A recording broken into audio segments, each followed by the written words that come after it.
Hello hi എല്ലാവർക്കും. ഇന്ന് നമ്മൾ ട്രാവലിംഗ് വീഡിയോ ആണ് കേട്ടോ. നമ്മളെല്ലാവരും കൂടി പത്മനാഭ സ്വാമി ക്ഷേത്രത്തിൽ പോവുകയാണ് കേട്ടോ.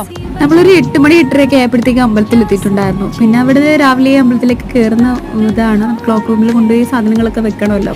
പിന്നെ അമ്പലത്തിൽ പുറവേ വെളിയിൽ ആളുകളൊക്കെ കുറവാണ്. അപ്പം നമ്മൾ കരുതി ആളുകളൊക്കെ കുറച്ചേ ഉണ്ടാവുള്ളൂ. നമ്മൾ ഓൺ അടുപ്പിച്ചാണല്ലോ പോയത്. അപ്പോൾ പക്ഷേ എന്താ പറയുക, ഇഷ്ടംപോലെ ആളുണ്ടായിരുന്നു, നല്ല തിരക്കായിരുന്നു. ഏകദേശം നമ്മൾ ക്യൂവിൽ ഒത്തിരി നേരം 3-4 മണിക്കൂർ ക്യൂവിൽ നിന്നെന്ന് വേണമെങ്കിൽ പറയാം. 12:30 കഴിഞ്ഞു നമ്മൾ ഇറങ്ങിയപ്പോഴത്തേക്കും. ക്യൂവിൽ കുറച്ച് നിന്നെങ്കിൽ എന്താ, ഭഗവാനെ കണ്ട് തൊഴാൻ പറ്റി. ഇറങ്ങിയപ്പോഴത്തേക്കും നല്ല വെയിലായിട്ടോ. അല്ലൂസും ആരൂസും ആകെ ടയേർഡായി.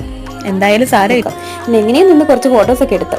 പിന്നെ നമ്മൾ തിരിച്ച് തമ്പാനൂർ വന്നു. തമ്പാനൂർ ബസ് സ്റ്റോപ്പിൽ നിന്നിട്ട് ഒരു ഹോട്ടലിൽ കയറി ഫുഡ് വെയിറ്റ് ചെയ്യുവാണ്. ബിരിയാണിയാണ് ഓർഡർ ചെയ്തത്. അത്ര സുഖമില്ലായിരുന്നു. തൽക്കാലം വിശപ്പടക്കാൻ വേണ്ടി കഴിച്ചു. പിന്നെ നമ്മൾ തിരിച്ചു വരാനുള്ള ബസ് പിടിച്ചു. അങ്ങോട്ട് പോയതും ബസ്സിൽ തന്നെയാണ്. അപ്പോൾ ഇന്നത്തെ വീഡിയോ അത്രയേ ഉള്ളൂ. Okay, by.